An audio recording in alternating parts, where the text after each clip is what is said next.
Welcome back everyone, welcome to civil services study. Next test लगाते हैं UPSC civil services prelims के लिए 532। और इस टेस्ट में हम फोकस करने वाले हैं कॉन्स्टिट्यूशन और पॉलिटी के प्रश्नों पर इंपॉर्टेंट होंगे। उसी के आगे से कंटिन्यू करेंगे जहां तक अपना कंप्लीट हो गया था। चलिए स्टार्ट करते हैं। मोस्ट इंपॉर्टेंट प्रश्न है इसमें सारे के सारे। ज़रा कमेंट करके बताइएगा कि किसके पूरे में से पूरे सही हुए क्या। तो क्वेश्चन नंबर 1 है, बड़े बड़े स्टेटमेंट है, घबराना मत। बहुत सारे बड़े बड़े स्टेटमेंट की प्रैक्टिस कराइए, एक एक स्टेटमेंट से कटेगा पूरा सवाल। तो क्वेश्चन नंबर 1 है, सुप्रीम कोर्ट के विषय में कुछ स्टेटमेंट है यहाँ पर। सर्वोच्च न्यायालय के संदर्भ में कुछ स्टेटमेंट है और बताना है कि इनमें से कौन सा कथन सही है। पहला स्टेटमेंट है, इसे भारत के भीतर किसी भी न्यायालय या न्यायाधिकरण के निर्णय के विरुद्ध अपील पर विचार करने का अधिकार है। स्टेटमेंट पढ़ेंगे, सीधे आंसर लगाएंगे सही है गलत। बिल्कुल है, सुप्रीम कोर्ट है, कर सकता है। इसे राष्ट्रपति द्वारा प्रेषित किसी कानून या तथ्य के प्रश्न पर परामर्श देने का अधिकार है। बिल्कुल है। सर्वोच्च न्यायालय के न्यायाधीशों का वेतन संसद के मतदान के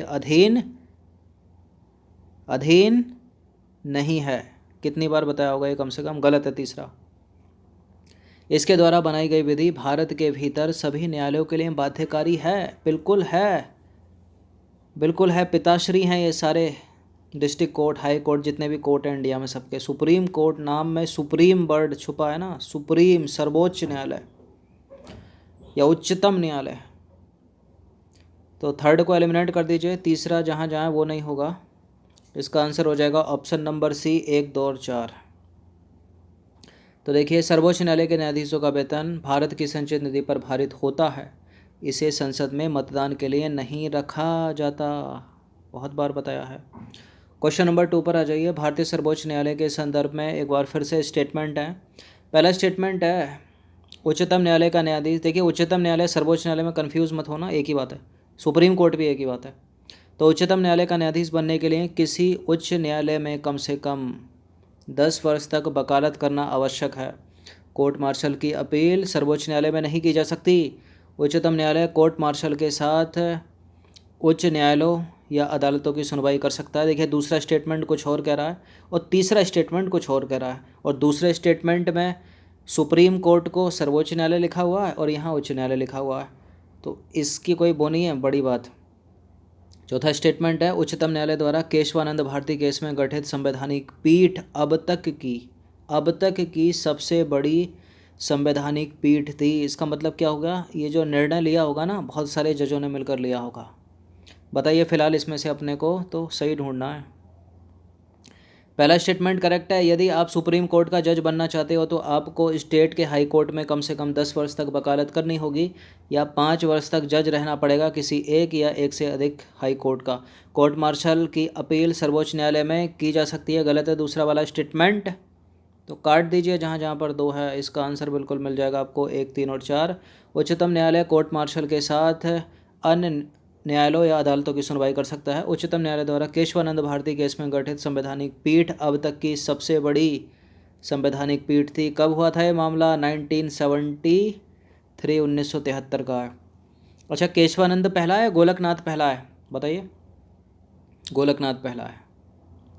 तो देखिए, उच्चतम न्यायालय का न्यायाधीश बनने के लिए उसे भारत का नागरिक होना चाहिए और किसी उच्च न्यायालय का या 2 से अधिक न्यायालयों का लगातार कम से कम 5 वर्ष तक जज रहा हो, या फिर किसी उच्च न्यायालय में कम से कम या 2 से अधिक न्यायालयों का लगातार वो 10 वर्ष तक अधिवक्ता रहा हो, वकालत की हो, उसने एडवोकेट रहा हो और राष्ट्रपति की राय में पारंगत विधिवेत्ता हो वो।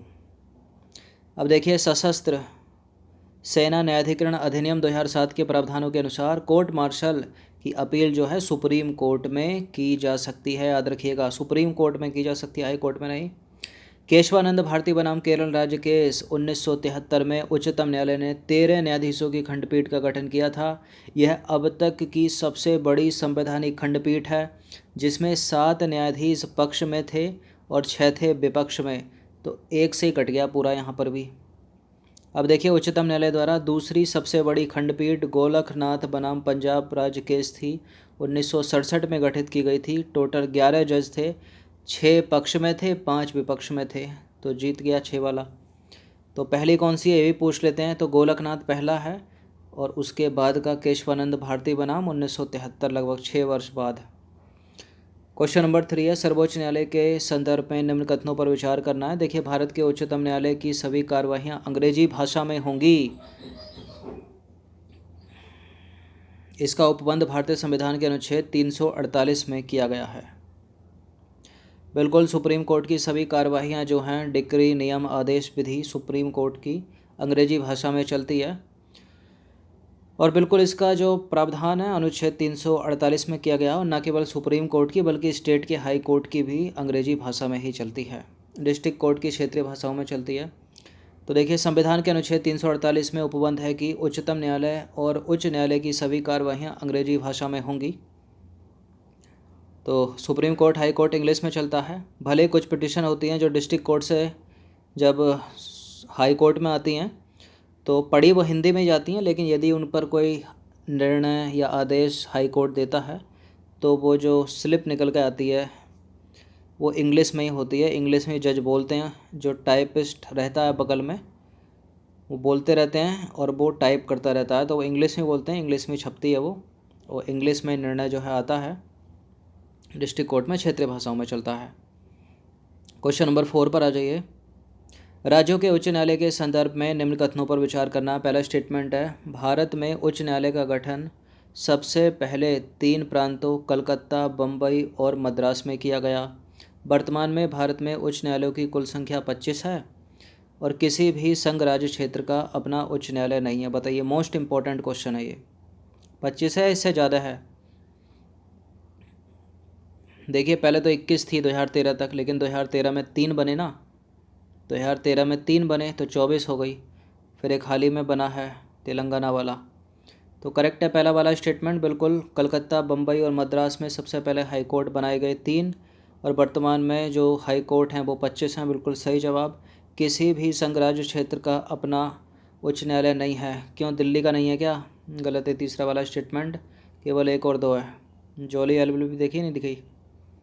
तो देखिए, भारत में सर्वप्रथम उच्च न्यायालय का गठन 1862 में 3 प्रांतों कलकत्ता, बम्बई और मद्रास में किया गया। कलकत्ता, बम्बई, मद्रास याद रखना। कोई और स्टेटमेंट में डालता है, जैसे बंगलोर डाल देता है या कुछ और डालता है, तो वो गलत है, क्योंकि कलकत्ता, बम्बई, मद्रास। अब देखिए, वर्ष 1866 में इलाहाबाद में चौथे उच्च न्यायालय की स्थापना की गई थी, ये भी याद रखिएगा। संघ राज्य क्षेत्र दिल्ली का अपना उच्च न्यायालय है, अपना हाई कोर्ट है। इसकी स्थापना कब हुई थी? 31 अक्टूबर 1966 को। दिल्ली एकमात्र ऐसा संघ राज्य क्षेत्र है जिसका अपना उच्च न्यायालय है। तीसरा गलत है इसलिए। क्वेश्चन नंबर 5 पर आ जाइए। निम्नलिखित कथनों पर विचार करना है। पंजाब, हरियाणा और केंद्र शासित प्रदेश चंडीगढ़ का एक सामूहिक उच्च न्यायालय है। ये कहाँ पर है? चंडीगढ़ में ही होगा। अंडमान एवं निकोबार द्वीप समूह पर मद्रास उच्च न्यायालय की अधिकारिता है और लक्षद्वीप पर केरल उच्च न्यायालय की अधिकारिता है। ये मोस्ट इम्पोर्टेंट है, ये पूछ लिए जाते हैं कि कौन से राज्य पर किस हाई कोर्ट की अधिकारिता है। तो इन स्टेटमेंट को पढ़ने का सबसे अच्छा तरीका, जैसे स्टेटमेंट पढ़ रहे हो आपके दिमाग में जो है इंडिया का मैप चलना चाहिए। उससे जो आसपास ही होगा अधिकतर, वो उसका अधिकार क्षेत्र उस हाई कोर्ट में ही होगा। तो पंजाब, हरियाणा का जो अधिकार क्षेत्र है इन दोनों राज्यों का, बिल्कुल चंडीगढ़ का जो हाई कोर्ट है उस पर है। अब देखिए, मतलब इसका इन दोनों के ऊपर है। अंडमान एवं निकोबार द्वीप समूह पर मद्रास उच्च न्यायालय की अधिकारिता। इंडिया का मैप बनाओ जल्दी से। यहाँ है ना अंडमान निकोबार, बंगाल की खाड़ी में। तो ये कलकत्ता, तो ये ज़्यादा पास है ये। देखिए, ये गलत है दूसरा वाला स्टेटमेंट, क्योंकि कलकत्ता अंडमान निकोबार द्वीप समूह पर कलकत्ता उच्च न्यायालय की अधिकारिता है। गलत है दूसरा वाला स्टेटमेंट, पहला करेक्ट है। लक्षद्वीप पर केरल उच्च न्यायालय की अधिकारिता है। जल्दी से मैप बनाइए। लक्षद्वीप यहाँ है ना, तो केरल, हाँ सही हो गया ये स्टेटमेंट। तीसरा, 1 और 3 सही है, 2 गलत है। इस तरह से सोचोगे तब भी करेक्ट हो जाएगा। दूसरा वाला गलत है। अंडमान निकोबार द्वीप समूह पर कलकत्ता उच्च न्यायालय की अधिकारिता है, ना कि मद्रास उच्च न्यायालय की। पंजाब, हरियाणा संघ शासित प्रदेश चंडीगढ़ का सामूहिक उच्च न्यायालय है। लक्षद्वीप पर केरल उच्च न्यायालय की अधिकारिता है। इन सब चीज़ों को याद रखिएगा। क्वेश्चन नंबर 6 पर आ जाइए। निम्नलिखित कथनों पर विचार करना है। पुडुचेरी पर कलकत्ता उच्च न्यायालय की अधिकारिता है। दमन दीव, दादर नगर हवेली और गोवा पर बम्बई उच्च न्यायालय की अधिकारिता है। नागालैंड, मिजोरम और अरुणाचल प्रदेश पर गुवाहाटी उच्च न्यायालय की अधिकारिता। बताइए कौन सा करेक्ट है इस बार। स्टेटमेंट पढ़िए, दिमाग में मैप चलाइए। पुदुचेरी कहाँ कहाँ फैला ये भी आपको पता रहना चाहिए। 3 टुकड़े हैं ना पुदुचेरी के, आंध्र प्रदेश, तमिलनाडु और केरल, यही है ना। तो पुदुचेरी पर कलकत्ता उच्च न्यायालय की अधिकारिता नहीं है। नियरेस्ट कौन सा पड़ेगा? मद्रास उच्च न्यायालय की अधिकारिता है। अंडमान निकोबार की है कलकत्ता। अब देखिए दमन द्वीप, दादर नगर हवेली और गोवा, ये जो 3 हैं बम्बई हाई कोर्ट के अंतर्गत आते हैं। बिल्कुल सही है, ये इधर की तरफ ही तो हैं तीनों, पश्चिम की तरफ। बाकी नागालैंड, मिजोरम और अरुणाचल प्रदेश, इन तीनों पर गुवाहाटी उच्च न्यायालय का अधिकार क्षेत्र है। तो दूसरा तीसरा सही हो गया, ऑप्शन नंबर सी है इसका आंसर। क्योंकि 2013 में तो त्रिपुरा ने, 2013 में त्रिपुरा ने, और किसने? त्रिपुरा के साथ साथ मणिपुर ने, और किसने? मेघालय ने अपना अपना हाई कोर्ट बनाया था ना 2013 में। उस समय यूपीपीसीएस ने पूछा भी था जब बनाया था, तो सी है इसका आंसर। तो देखिए पुदुचेरी पर मद्रास उच्च न्यायालय की अधिकारिता है, दमन द्वीप, दादर नगर हवेली और गोवा पर जो है बम्बई उच्च न्यायालय की अधिकारिता है। नागालैंड, मिजोरम और अरुणाचल प्रदेश जो हैं वो गुवाहाटी उच्च न्यायालय के अंतर्गत आते हैं। सब पता होना चाहिए आपको। क्वेश्चन नंबर 7 पर आ जाइए। निम्नलिखित कथनों पर विचार करना है। 2 स्टेटमेंट है, यहाँ पर बताना है कि कौन सा गलत है इस बार। यहाँ भी देखना जरूरी है वरना 1/3 चला जाएगा। अब देखिए आंध्र प्रदेश एवं तेलंगाना का एक ही हाई कोर्ट है। बिल्कुल है, अभी तो बना था हाल ही में, तभी तो 25 हो गए 24 से। 7 उच्च न्यायालय का अधिकार क्षेत्र 1 से अधिक राज्यों एवं केंद्र शासित प्रदेशों में है क्या? गिन लो, 7 ही बैठेगा। करेक्ट है दोनों के दोनों स्टेटमेंट, सी है इसका आंसर। तो देखिए आंध्र प्रदेश एवं तेलंगाना का एक ही हाई कोर्ट है, जो 25वां हाई कोर्ट है। ज़रा कमेंट करके बताओ तो कहाँ पर है। देखिए 7 उच्च न्यायालयों का अधिकार क्षेत्र 1 से अधिक राज्यों एवं केंद्र शासित प्रदेशों में है। इस प्रश्न का उत्तर दीजिए। तो निम्नलिखित कथनों पर विचार करना। पहला स्टेटमेंट है, भारत में 4 उच्च न्यायालयों की अधिकारिता 1 से अधिक राज्यों पर है। और बम्बई उच्च न्यायालय की अधिकारिता 1 से अधिक केंद्र शासित प्रदेशों पर है या क्षेत्रों पर है। गुवाहाटी उच्च न्यायालय के अंतर्गत 4 राज्य शामिल हैं और मद्रास उच्च न्यायालय के अंतर्गत 1 केंद्र शासित क्षेत्र आता है। मद्रास उच्च न्यायालय के अंतर्गत 1 केंद्र शासित क्षेत्र आता है। क्या नाम है उसका? पुदुचेरी। अगर यही चीज़ आपसे कही जाए, कलकत्ता उच्च न्यायालय के अंतर्गत 1 केंद्र शासित क्षेत्र आता है, उसका नाम क्या है? अंडमान निकोबार है। गुवाहाटी उच्च न्यायालय के अंतर्गत 4 राज्य शामिल हैं। कौन कौन से हैं उनके नाम पता होने चाहिए आपको। बम्बई उच्च न्यायालय की अधिकारिता 1 से अधिक संघ राज्य क्षेत्रों पर है। एक संघ राज्य तो दमन द्वीप हो गया, एक दादर नगर हवेली हो गया, तो 1 से अधिक हो गए ना, तो ये भी करेक्ट हो गया। भारत में 4 उच्च न्यायालय की अधिकारिता 1 से अधिक राज्यों में, ये भी सही है। तो सारे के सारे सही हैं। इसका आंसर हो जाएगा ऑप्शन नंबर डी, 1 2 3 और 4। तो पढ़िए इसको, ये मोस्ट इम्पॉर्टेंट पेपर है सबका, इस पूरे टेस्ट का। तो उपरोक्त सारे के सारे करेक्ट हैं। देखिए भारत में 4 उच्च न्यायालयों की अधिकारिता 1 से अधिक राज्यों पर है, जो निम्न है। पंजाब और हरियाणा उच्च न्यायालय, बम्बई उच्च न्यायालय किसके अंतर्गत? इसके अंतर्गत कौन? महाराष्ट्र और गोवा। बम्बई उच्च न्यायालय के अंतर्गत महाराष्ट्र और गोवा। अब देखिए गुवाहाटी उच्च न्यायालय के अंतर्गत अरुणाचल प्रदेश, असम, नागालैंड और मिजोरम। 4 हो गए, नहीं हो गए? क्योंकि त्रिपुरा, मणिपुर, मेघालय तो अपना बनाया था ना 2013 में। आंध्र प्रदेश एवं तेलंगाना उच्च न्यायालय, इन दोनों का एक ही है। बम्बई उच्च न्यायालय की अधिकारिता के अंतर्गत सबसे अधिक केंद्र शासित प्रदेश आते हैं, मतलब दमन द्वीप 1 हो गया, दादर नगर हवेली 2 हो गए। सबसे अधिक का मतलब 2 सबसे अधिक ही होंगे देखा जाए तो। कलकत्ता उच्च न्यायालय के अंतर्गत 1 संघ शासित क्षेत्र आता है। कौन सा है वो? कौन सा है वो? यहाँ है ना कलकत्ता। ये बंगाल की खाड़ी में कौन सा? अंडमान निकोबार। तो यही हुआ ना। देखिए मद्रास उच्च न्यायालय के अंतर्गत 1 केंद्र शासित क्षेत्र आता है। कौन सा है वो? पुदुचेरी। पंजाब एवं हरियाणा उच्च न्यायालय के अंतर्गत 1 संघ राज्य क्षेत्र या केंद्र शासित क्षेत्र आता है। कौन सा? चंडीगढ़। दिल्ली संघ राज्य क्षेत्र का अपना उच्च न्यायालय है एकमात्र, याद रखिएगा। क्वेश्चन नंबर 9 पर आ जाइए। निम्नलिखित कथनों पर विचार करना है। 2 स्टेटमेंट है, यहाँ पर बताना कि इनमें से कौन सा करेक्ट है। पहला स्टेटमेंट है, भारत के संविधान में उपबंध है कि प्रत्येक राज्य के लिए एक उच्च न्यायालय होगा। भारत के संविधान में उपबंध है कि राष्ट्रपति 2 या 2 से अधिक राज्यों के लिए अथवा 2 या 2 से अधिक राज्यों और किसी संघ राज्य क्षेत्र के लिए एक ही उच्च न्यायालय स्थापित कर सकता है। देखिए उच्च न्यायालय की बात हो रही है, राष्ट्रपति अकेले क्या कर लेंगे, संसद करेगी, संसद। कौन करेगी, संसद। गलत है दूसरा वाला स्टेटमेंट। तो कथन दो सही नहीं है। संविधान के अनुच्छेद 214 में उपबंध है कि प्रत्येक राज्य के लिए एक हाई कोर्ट होगा। संविधान के अनुच्छेद 231 में यह भी उपबंध है कि संसद न कि राष्ट्रपति विधि द्वारा 2 या 2 से अधिक राज्यों के लिए अथवा 2 या 2 से अधिक राज्यों और किसी संघ राज्य क्षेत्र के लिए एक ही उच्च न्यायालय यानी एक ही हाई कोर्ट स्थापित कर सकती है। तो संसद करेगी, संसद। क्वेश्चन नंबर 10 पर आ जाइए। निम्नलिखित कथनों पर विचार करना। पहला स्टेटमेंट है, संविधान में उपबंध किया गया है कि प्रत्येक उच्च न्यायालय का एक मुख्य न्यायमूर्ति और ऐसे अन्य न्यायमूर्ति से मिलकर वो बनेगा जिन्हें संसद विधि द्वारा समय समय पर तय करेगी। दूसरा स्टेटमेंट है, संविधान में उच्च न्यायालय के न्यायाधीशों की संख्या के संबंध में प्रावधान नहीं किया गया है कि कितनी होगी, इसे राष्ट्रपति के विवेक पर छोड़ दिया गया है। अब यही खासियत है इंडियन पॉलिटी की कि यदि इसको बार बार नहीं पढ़ा गया तो स्टेटमेंट हो जाएगा गलत। अब बताइए इसका क्या है आंसर। इसका आंसर पहला वाला गलत है और दूसरा वाला करेक्ट है।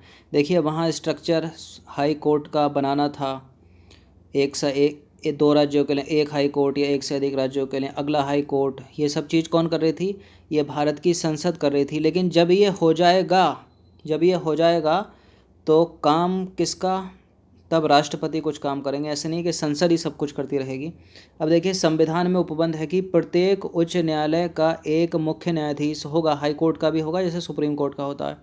ऐसे अन्य न्यायाधीश होंगे उसके साथ जो उसका हाथ बटाएंगे और जिन्हें संसद विधि द्वारा नहीं बल्कि राष्ट्रपति समय समय पर तय करेगा। राष्ट्रपति नियुक्ति करते हैं ना हाई कोर्ट की, या संसद करती है हाई कोर्ट के जजों की, राष्ट्रपति करती है ना, तो काटो इसको।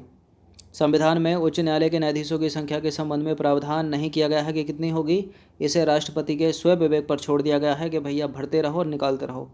तो गलत है दूसरा वाला स्टेटमेंट, गलत है पहला वाला स्टेटमेंट, दूसरा वाला करेक्ट है, केवल 2 बी। तो बी है कथन एक गलत है। संविधान के अनुच्छेद 216 में उच्च न्यायालय के गठन के संबंध में प्रावधान किया गया है। इसमें कहा गया है कि प्रत्येक उच्च न्यायालय का एक मुख्य न्यायमूर्ति और ऐसे अन्य न्यायाधीश से मिलकर वो हाई कोर्ट बनेगा जिन्हें राष्ट्रपति संसद नहीं समय समय पर नियुक्त करना आवश्यक समझें। अब देखिए संविधान में उच्च न्यायालय के न्यायाधीशों की संख्या के संबंध में कुछ भी उपबंध है नहीं, इसे राष्ट्रपति के विवेक पर छोड़ दिया गया है। अतः राष्ट्रपति कार्य की आवश्यकता के अनुसार समय समय पर इनकी संख्या निर्धारित करते हैं। तो इस टेस्ट को, इस पूरे के पूरे टेस्ट के क्वेश्चन को कम से कम प्रैक्टिस आपको 3 बार करनी होगी, तभी याद रहेगा। देखा कैसे कैसे एक एक शब्द की वजह से स्टेटमेंट कट रहा है।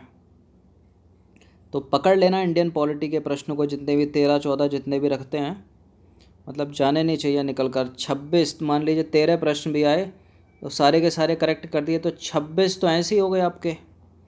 90-92 कट ऑफ जाती है 96 तक, तो 26 माइनस करके बाकी के देख लेना ऐसे ही। चलिए धन्यवाद।